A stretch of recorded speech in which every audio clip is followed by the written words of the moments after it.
Welcome in. It's the Positively Petland Show on AM 800 KXIC. I'm Jay Capron. Ron Salzer's here with Petland of Iowa City. Ron, good morning. How are you? Good morning. Doing very, very good. Yeah? Things going all right with you?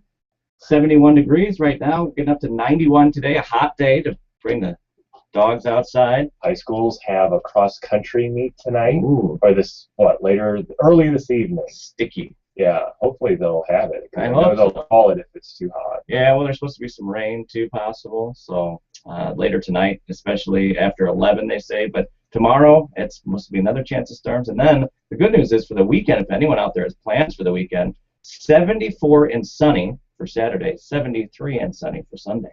Huh. That sounds about perfect, huh? It sounds about perfect. I love it.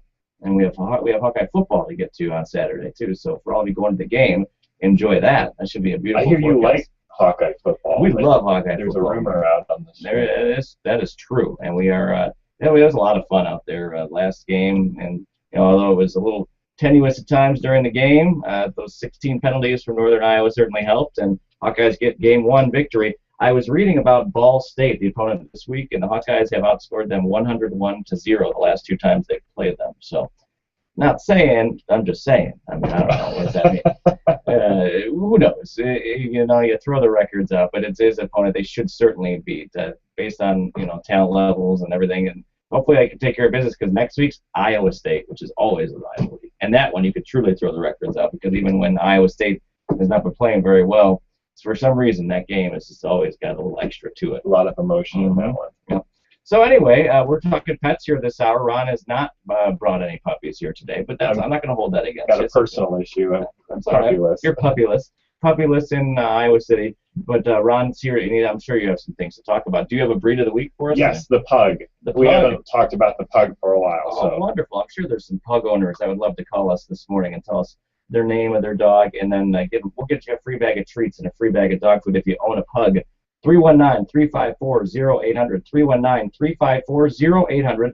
That is the phone number if you would like to call us up. That is the breed of the week, the pug. We're going to learn more about it. And again, you're always welcome to call us up and tell us the name of your dog. If you have the breed of the week, you get a free bag of treats and a free bag of dog food. So call us up, all you pug owners, or if you know of someone that has a pug, text them, call them, tell them to call in, and we'll get you set up with some free stuff from Nutro. So cool, the pug. What else do you have for us today, Ron? We're going to talk about just some news that I'm seeing in Iowa on pets. There's this violent dog ordinance that is across the state. Some cities have it, and they've in the ordinance they talked about specific breeds, and there's whole debates on right now going through the entire state on whether that's going to be maintained or are they going to update those ordinances a little bit to be a little more accurate at what's going on. Okay, well, very good. So we'll talk about that. We'll talk about some other things too, and of course your calls and questions are always welcome. If you have an issue going on at your house, we'd love to hear from you. Yeah,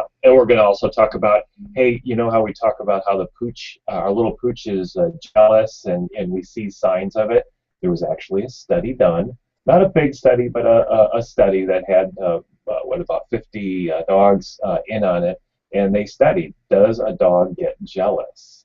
And we all know anecdotally, what happens there. But let's see what the experts weigh in at. Well, that's cool. We'll see what happens there. And I'm looking forward to that as well. 319-354-0800, 319-354-0800. That is the phone number to call if you have a question for Ron or if you just have a pug. All you pug owners, we're looking for you this morning. So call us up. All we need is your name and then your dog's name, and then we set you up with a free bag of treats and a free bag of dog food just for calling the program. 319-354-0800. That is the phone number to call. So we have our amazing pet story of the week. We've got some topics to talk about, and we are ready to roll here on a Thursday morning, Thursday, September 4th. Ron, do you think we should just go ahead with the amazing pet story? Are you ready for that? I am ready. All right, we'll go ahead and do that. Big voice guy, we need your help here. Where are you at? Uh-oh, where is he? He's not. Where is he? He's holding out. Come on. Man, is he feisty. Come on in. We'll be nice, I promise. All right, here he comes. He's got such a big personality. You cleaned up nicely. He's looking pretty good today. Usually he's not looking so hot, but he's got a tux on today. So I don't know got why. a date. Where are you off to? What? He's off. He said he's getting married today. What? He's wearing a tuxedo. Big voice guys are wearing big voice women. Maybe I don't know. We'll find out. Thanks. There's a loud house. Good morning. You got the coffee ready? All right. Anyway, we're talking about a hero husky today, the amazing pet story of the week. We go on to the Michigan Humane Society has a report here. It says that only 3 months old, one newly adopted puppy is already being called a hero. Tim adopted Hunter, which is a husky mix, and in February, they say that that dog ended up rescuing them. Tim first saw Hunter and immediately knew that they wanted that dog to come home with them, and saying, I looked right at the face and said, I love you. So they adopted this dog, and then what happened is Jill woke up around midnight on March 5th to hear Hunter whining near the bed. She says normally he'll hit you in the face with a paw when he wants to go out, but he was just constantly crying. She took him outside to see if he needed to go to the bathroom. Hunter sat in the yard and continued to cry. She looked back, took the dog back to her bed, tried to calm him down, and he began to just run in circles. Hunter led them to the kitchen, glanced down, saw the burner was on, gas was coming out of the stove. Jill guessed the burner had been leaking gas, and she made dinner the night prior, about six hours before. So this gas has been leaking for a long, long time. And Hunter is credited for saving the family there. So he let them know, hey, something's not going on. Something bad's going on. Went to the kitchen and ran around in circles. Yep. Sensed the Need a gas. study on that one. There you go. So that's the amazing pet story of the week. Hunter, a husky mix, helping out. So as we roll along here, Ron, do you want to? I think it'd probably be a good time to talk about that study, don't you think?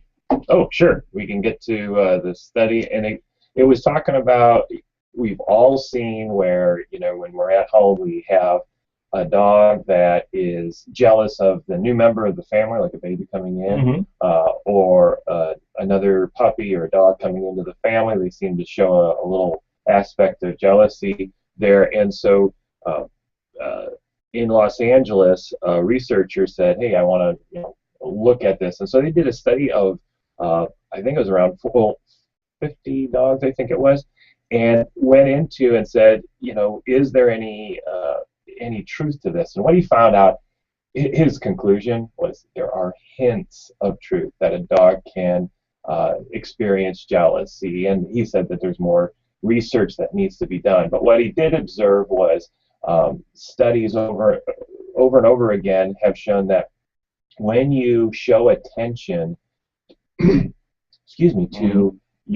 to another, they even used objects. So they used a stuffed animal, and then they videotaped it and observed what did the dog that was originally in the family, what were the behaviors of it. And there was everything from nose touching, like saying, hey, I'm here.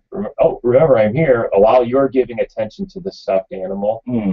And then there was also getting in between the stuffed animal and the person, and all sorts of things. And we've experienced all this. And he said, while I can't conclude that the dog was actually jealous, we can see that there's hints of the aspect of jealousy. Scientists are very, very reluctant to admit that dogs or other animals have feelings. Right. It's anthropomorphism is the term. I like that. You like that one? Goodness. Yeah. I used to study. I wanted to be a zoologist years ago, but I remember reading a book called When Elephants Weep, and it just stood out to me so much because there's a very large contingent of people that refuse to. They always have an excuse. In my opinion, this is personal opinion now, though, that they have an excuse of why that dog or animal is displaying an emotion. It's because you are. Like if you were to come home and the dog's wagging its tail, the reason they are greeting you is because you are their food source and you're their dominant. They refuse to admit that the dog could actually be happy. There's always a scientific reason why they're displaying what could be determined to be emotions, which I find, it's like I think it is over. Some people like think a little bit too much. They maybe give animals too much credit, thinking that they are actually fully understanding certain things. But I mean, I think it's so obvious if you're a pet owner, especially. A lot of times you realize that hey, dogs can be sad. You know, have you ever had two animals and then one of them dies? Right. The other dog is kind of mopey. Is change. I mean, and they would say, you know, that's a result of reaction to this. I mean, there's always some scientific reason why they'd say it's not sadness. But that particular book, When Elephants Weep, they talk about this elephant that spends days weeping and actually building a great, like laying leaves and sticks over the dead. Oh, wow. It was its own baby, and it mourned the death of its child. And that was kind of the example that, hey, listen, there may be more to these animals than we realize. But I think it's, you know, that's one of the things I love about having a pet is that they feel like part of the family. It's not just some animal that's there that you're feeding, there's right? something more to it, right? And I think I understand why, you know, they're cautious at it because, well, one is we've never talked their language, and in this study it even goes, you know, if they could talk our language, then we would know a lot more at this point. And that's why the argument will always continue because we'll never have an answer unless somehow we discover how to. It'll probably never be truly. Unless somehow we discover how to speak animal language, right? Yeah. And there's movies on that. Maybe. Dr. Doolittle. So it was an interesting study. What I have found interesting on studies is back in the 90s is when a lot of the studies stopped. There's about a 10, 15 year glut of not much was happening when on the topics that I've researched. And that was like dog food. And there was a whole gap of dog food research that stopped. And you're like, why would it? Because we seem to have made the most advances during that time. But actual studies, independent and all that kind of stuff kind of stopped. Maybe the industry picked it up and everybody kind of shied away. Same thing on these emotionally type studies, or do dogs help in therapy, or no, let's broaden out. Do animals help in a therapy type situation? What I have seen in the last 5 years is that they're coming back. There's more studies being made. Not big studies, not expensive studies, but these, you know, smaller studies. And I think that's what leads to the larger studies in the future. So it seems like there's a trend going right now that there'll be more and more. Interesting. That's Ron Salzard. He's owner of Petland of Iowa City. I'm Jay Capron. This is the Positively Petland Show. If you own a pug, we want to hear from you this morning. It's just a quick phone call, and we'll set you up with a free bag of treats and a free bag of dog food. 319-354-0800, 319-354-0800. Tell us a little bit about your pug, the name of your dog, and then just tell us a little bit. Was it easy to train? Is it a lazy dog? Is it a happy dog? Is it hyper? We want to know. So let's hear from you, owners there of the pugs out there. 319-354-0800. Lovable dogs, those pugs, and we're going to learn about them coming up next in the second segment here of the Positively Petland Show. As we go to break, we do want to let you know over break you're going to get weather, traffic, and sports. So we'll get you up to date on those things. Actually, we'll get you a news update too. So we have weather, traffic, sports, and news, and then we'll be back with the second half of the show. That's coming up here on KXIC. Ron, as we go to break, I know you guys feature $5 nail trims. What else do you have going on there at Petland? We have over 9,000 products in the store. So just, you know, where do we begin? We always are looking for the latest and greatest. We just came back from Super Zoo in Arizona, and I believe we're unveiling about 30 different new products in our store, and that's over just a month. So it's almost a product a day that we unveil in the store, something new. So if you haven't been in the store for a while, come on in. We've got it's always changing and morphing of what we have to offer. Right now, if you're looking for bargains, we just put all of our summer clothing, our dog summer clothing, on a 75% off. Whoa! It hits you right in the face when you walk in through the door. There's a rack right there.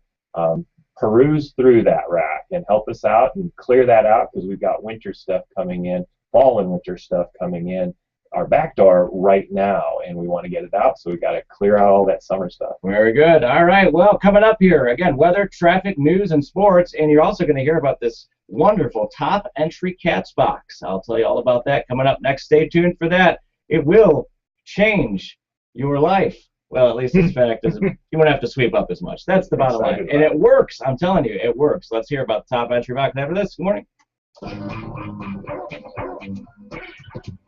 AM 800 KXIC on the air from the I did. concept by Iowa. I 38 sent that off to our corporate, and they did respond, but I haven't read it. Oh, They gave me, they responded. Right when you sent it the second time, I threw it out that way, and they responded. I haven't even opened the email yet. And so, and every day I found myself sweeping up the cat litter. Then Ron told me about the top edge. So we have, planned. We'll do the PUG, right? The PUG, I've got, I wasn't even going to talk about it, but it popped up again, like as we were starting the show. Another news feed came through on the ordinance change.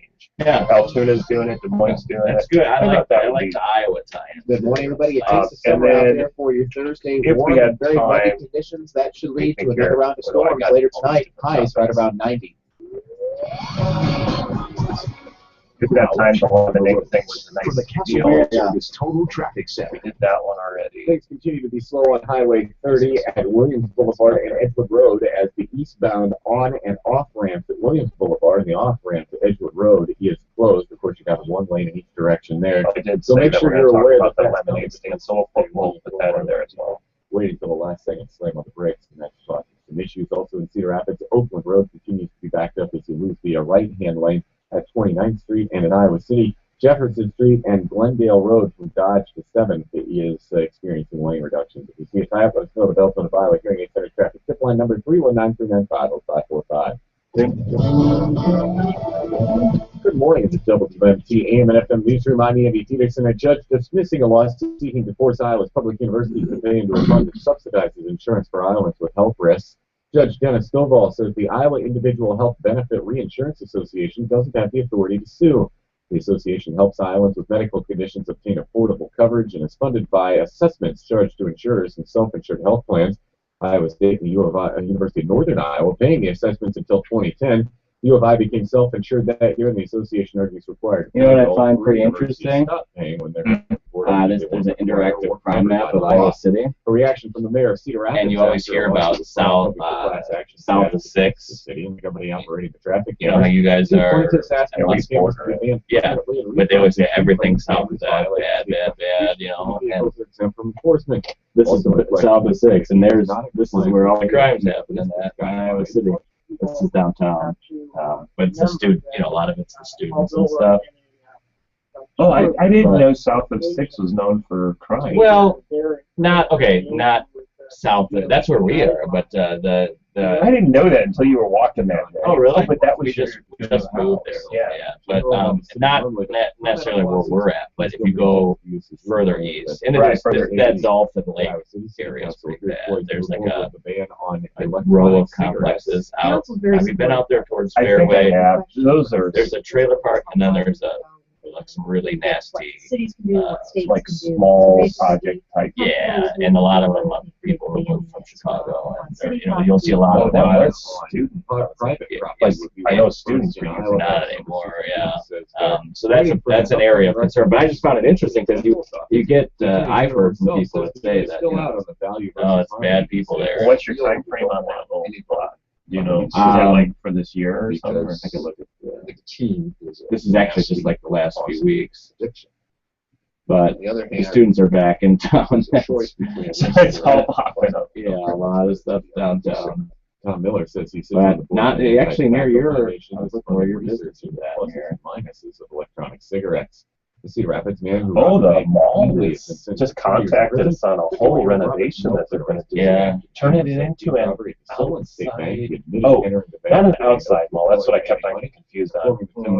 But an outside facing mall, so that there'll be access to the outside from every store. It sounds like. Oh, okay. So I don't know if it's going to be like a 360 parking lot, but Wendy and I were like, but there's loading docks and Yeah, what are you going to do? Accomplished by staff and airport commission the past 4 years. Some renovations or oh, Four-year program. They're going to do a new facade. They contacted us about a mural right next to ours. There's a brick wall. They said we'd like your input on what that mural should be. Oh, that's good. I'm like, if they're getting down to that level and they're asking for my input, rather than just doing it. Right. I I mean, think they they could could. be doing a lot of good Good detail. morning. The Cedar That's Rapids Colonel shut out 2-0 last night in the first game of the playoffs. The Veterans So- Stadium. I know exactly what you're talking about too. That wall that's on your between you and Your face mesh to the right. Oh yeah, the haircut place. That it's a brick wall. Yeah.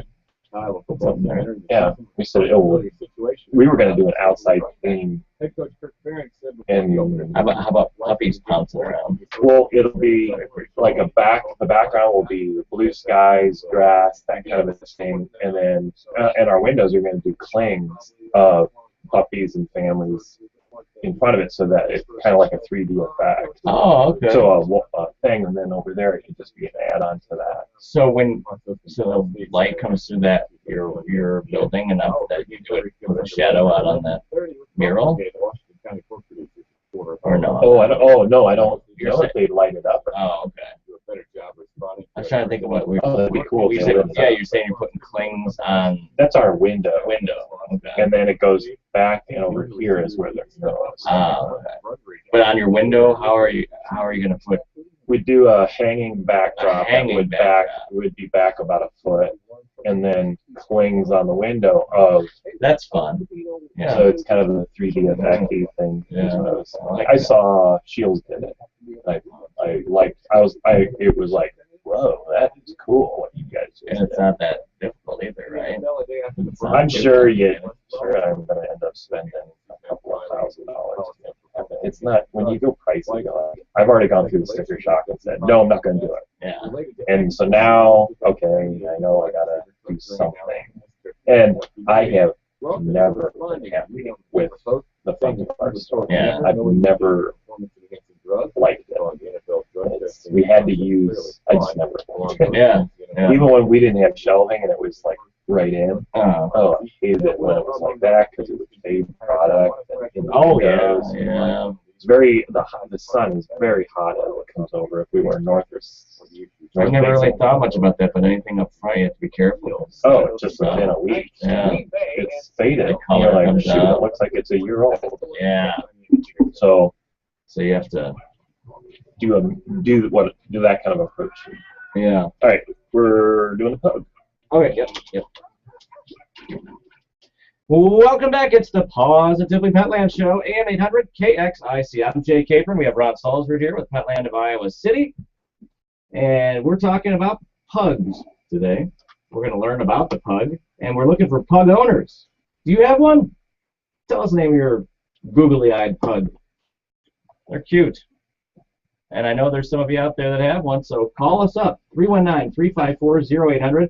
If you tell us the name of your dog and a little bit about your dog, we're going to give you a free bag of treats and a free bag of dog food courtesy of Neutro. It's that easy. Just call the show, tell us the name of your dog, and then a little bit about your dog, and we'll set you up. 319-354-0800, 319-354-0800. The pug is the breed of the week. 319-354-0800, 319-354-0800. All you pug owners out there, we're looking for you. So call us up and we'll set you up with those free goodies, free treats, free dog food just for calling the show and tell us about your pug. 319-354-0800. Ron Salzberg's here. Ron, tell us about that aforementioned pug. Aforementioned. Also known as a lot of dog in a small space. I think that's funny about a pug. And that's exactly the personality of a pug. The pug owners out there, you're all shaking your heads or nodding your heads going, yeah, there's a lot of energy in that little thing. And that's what the pugs are all about, fun. We all can agree that maybe some pug owners need to plug their ears right now. They're so ugly, they're cute. It's one of those breeds where you look at it and you go, oh my gosh, you are the cutest little thing, but why am I thinking that, kind of thing. So pugs are that peculiar looking little dog that has a lot of energy, and that's why we love them. They're a cute little thing that loves to play, loves to engage with you and all that. Another thing that's really interesting about the pug, it is one of the oldest breeds out there, one that they can date back to 400 BC. That's a long time ago. Wow. And it goes back to Asia, and a lot of breeds actually go back to Asia. Isn't that kind of interesting? Just think of that, of Asia today, and the dog, the mentality of how they like dogs.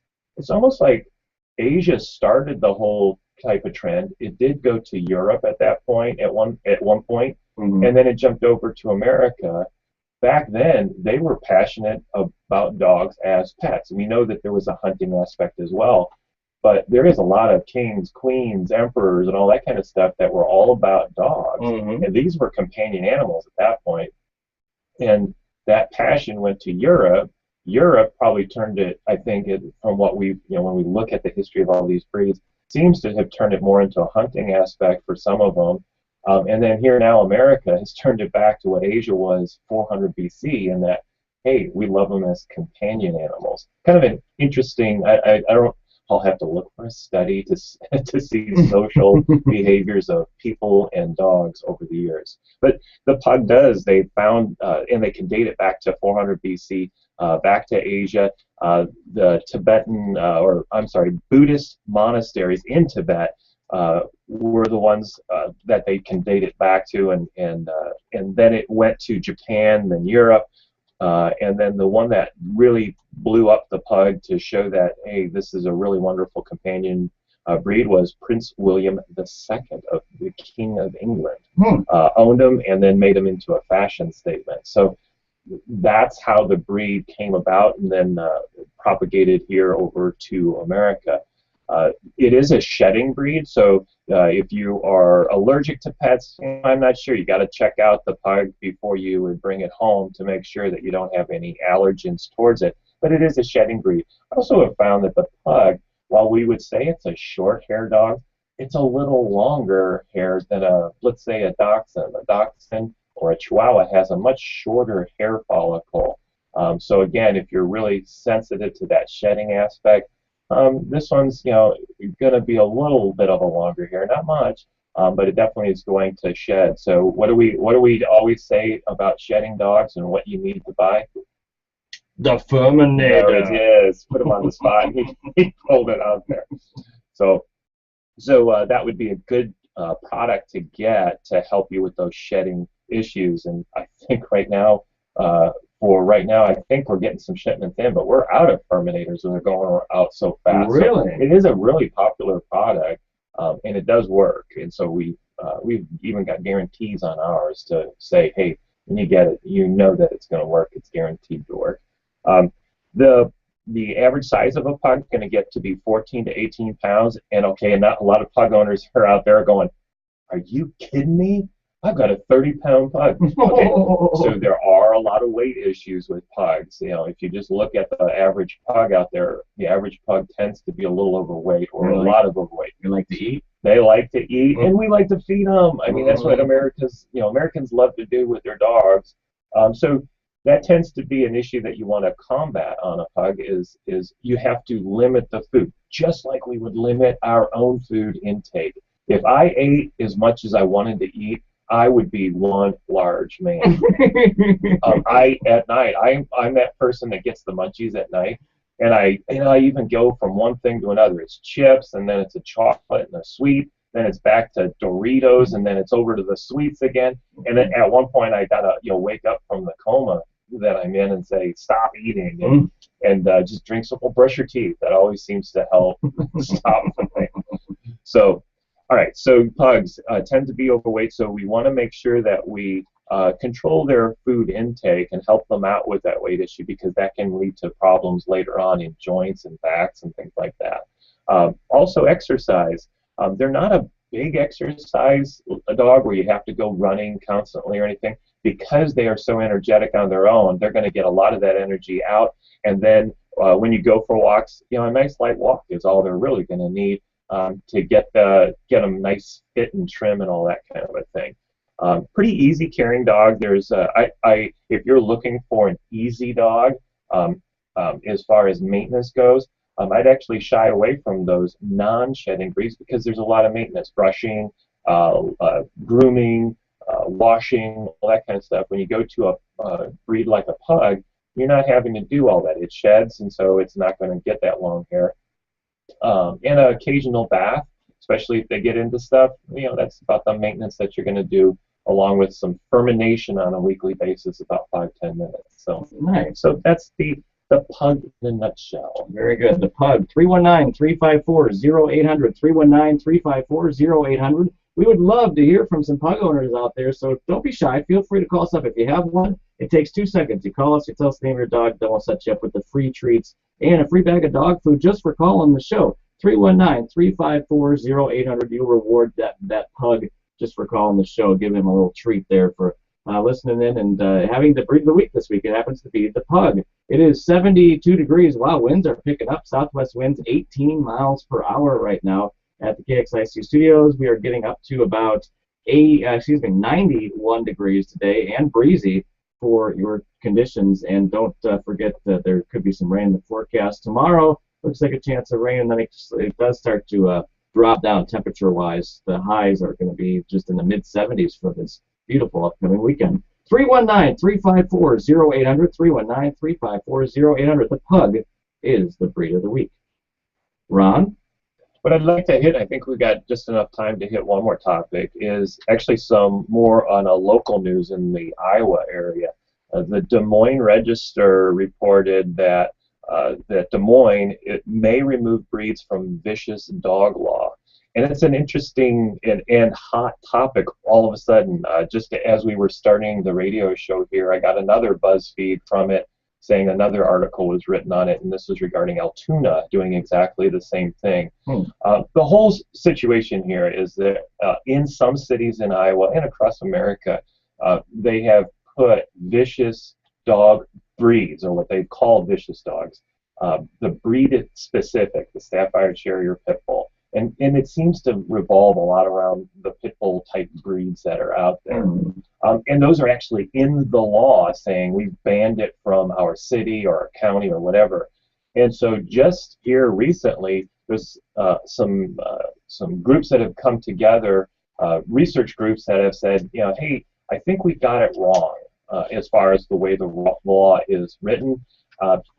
The breed itself, while it might be more on the aggressive side of things, it's more the owner of the pet that is dictating that behavior.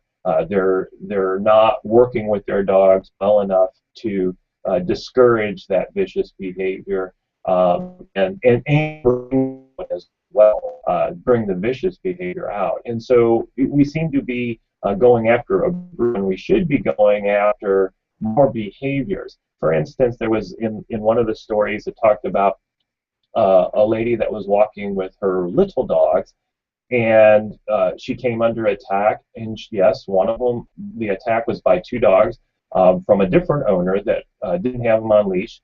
And one of the dogs was a pit bull, the other one was a corgi. And so, okay, well, wait, what about this corgi? Corgis can be feisty. I think we all know that.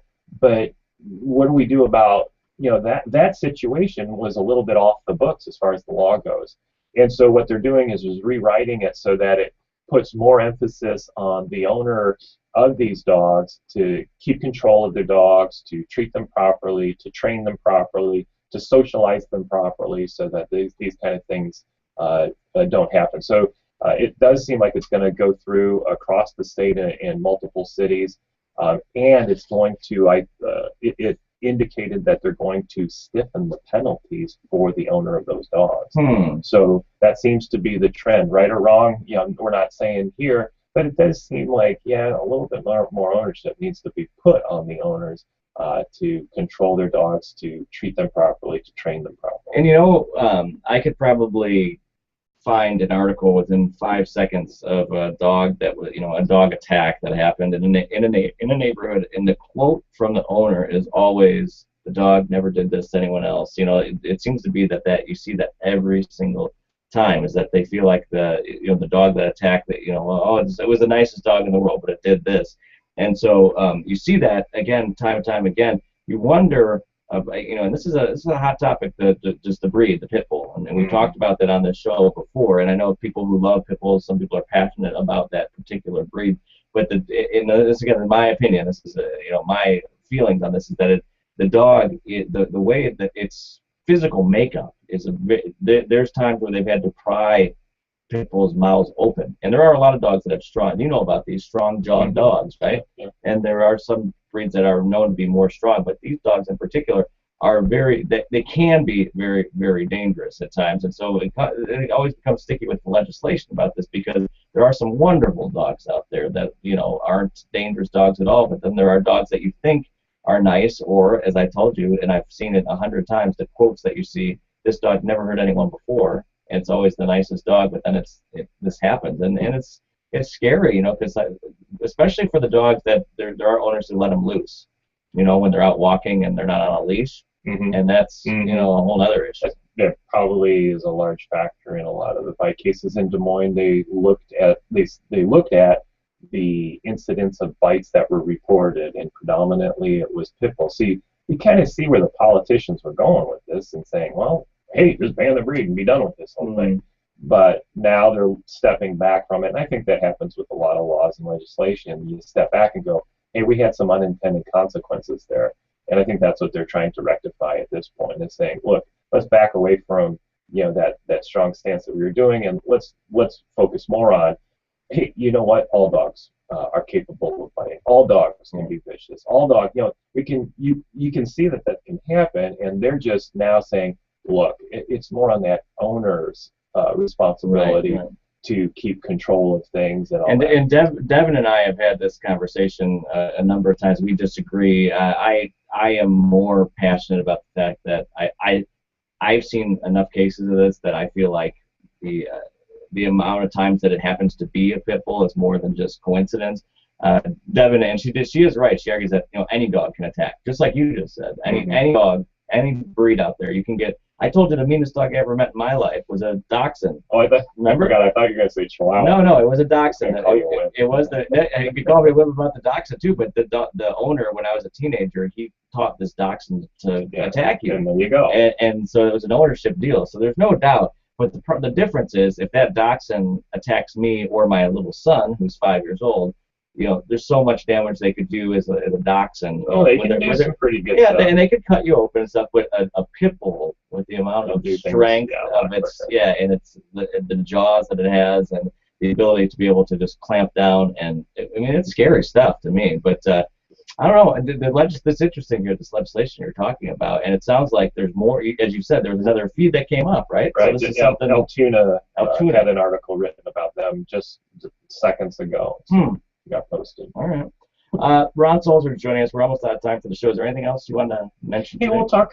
Maybe it'll be our amazing pet story of the day or week next week, and it was just a really nice article about a lemonade stand that a young lady put together to help a veteran. We have a few minutes. You want to? Yeah. Well, just real briefly. Go ahead. It's just one of those. Holy cow! Kids got it right. I mean, they just figure things out so well. And it was a veteran that was that had served, I think it was 8.5 years, so a long-term soldier that was out there. It got into an explosive and lost limbs and injuries and all that kind of stuff. He was using his dog as therapy and help to keep things rocking and rolling. What he found, though, is that dog can be so much greater help for him if he had the dog trained correctly to help him out. And he quickly found out that it costs up to $15,000 to get your dog trained. And he's like, oh my gosh. And so he did ask for help. I mean, he did the noble thing and said, hey, can I get some help to do this? Was getting nowhere with it fast. He was getting fractions of what he actually needed, so nothing could happen. Well, a young lady heard about this and said, well, Dad, I want to help this soldier. And so she put together a lemonade stand at a pet store and welcomed the customers to donate money. She was raising money for this gentleman. Well, it's like everything that, when you put that kind of a heart into it, it goes way beyond what she was doing. She was then promoting for the soldier. Well, people then started donating to the cause way beyond just the lemonade stand. So she was the spark that made it happen. And so now the soldier is getting the dog getting him trained and all that kind of stuff. But he said it was that lemonade stand. It was Rachel who put that on, and that was the key to the whole thing. So it was just one of those, holy cow, when your child comes to you with those ideas, run with them and let them experience that, because you know Rachel's going to be a much stronger person as a result, and have that caring heart that wants to help. And she knows that it works. You can help people, and it works. That's a great way to end the show, Ron. Thanks for sharing that story. That's a good one. This is the Positively Petland Show on 800 XIC. As we get ready to wrap up, we have a community calendar to get to. We're going to catch up with Ron Berg, the CEO of Mecca Services. He's my next guest on KXIC. Ron, it's been a pleasure as always, and we'll talk to you next week, all right? Sounds very good. $5 nail trims, plus just go there and play. Go down to Lower Muscatine, go to Petland, Iowa City, bring your family out there, and just play with the puppies. Even if you don't think you're in the market for a brand new addition to the family, you never know, right? Well, we get so many people that come in and get their puppy fix or their ferret fix or their guinea pig fix because they can't have them. So they come in and they go, "We're just here to get our fix." Just need to get my fix. And then for those parents that have children that are 12 years on up, and I do mean on up, we have all ages come in, you can participate in our volunteer program where the child gets to wash puppies. I always say they gain work experience as well. Sure. Know how to work, do that whole working in an environment in a workplace type area, and so there's a lot of things that they benefit from it. But it's a nice, great volunteer program. Sounds fantastic. That's Ron Salzrud. For Ron Salzrud, I'm Jay Capron. This has been the Positively Petland Show on KXIC. Join us every Thursday in the 8 o'clock hour. Community calendar coming up, plus more news, and Ron Berg, CEO of Mecca Services, coming up. Backstore has great deals this summer on the most popular zero-gravity recliners from All right. the perfect chair. What is Mecca? It is. I don't know what Mecca stands for, but it's a substance abuse treatment place. Or take 24 months to pay with no interest financing. Mecca. Great days in the Backstore. They also carry I don't know what Mecca means, but they do good work. They do they help people who are addicted and struggling. And so he's coming in and just talking about the program. Next week there's a town hall forum.